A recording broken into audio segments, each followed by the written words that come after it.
మాయా మాయా వచ్చావా? ఉండు, సీతను పిలుస్తాను. అమ్మా సీత, సీత. ఏంటి నాన్న, ఏమైంది? ఎందుకు అలా అరుస్తున్నారు? ఇంటి దగ్గర బోరు కొడుతుంది అన్నావు కదమ్మా. చిన్నత్తాళ్ళ డాబా మీద అందరూ పడుకుంటున్నారట, వాళ్ళతో పాటు నువ్వు పడుకుంటావని. నాన్న, ఎలా కనిపిస్తున్నాను మీకు? ఏమైందమ్మా నీకు? ఎప్పుడు వెళ్ళేదానివే కదా చిన్నత్తాళ్ళ ఇంటికి. అయినా నాకు ఏసీ లేకపోతే నిద్ర రాదేనేగా ఇంట్లో ఏసీ పెట్టించావు. అవును గాని అక్కడైతే మన వాళ్ళు అందరూ ఉంటారు కదమ్మా. అయినా డాబా మీద సోది చెప్పుకుంటూ వాళ్ళు చిరాగ్గా. అయినా నేను రోజు నెట్ఫ్లిక్స్ లో సిరీస్ చూసి పడుకుంటాను, మీకు తెలుసు కదా. నేను వెళ్ళను.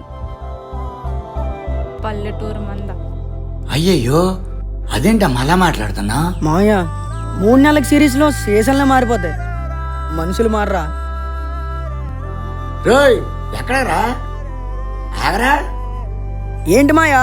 ఏ టొరే ఈ సిటీలో మనుషులు ఆర్టిఫిషియల్ బతులకి అలవాటు పడిపోయారు.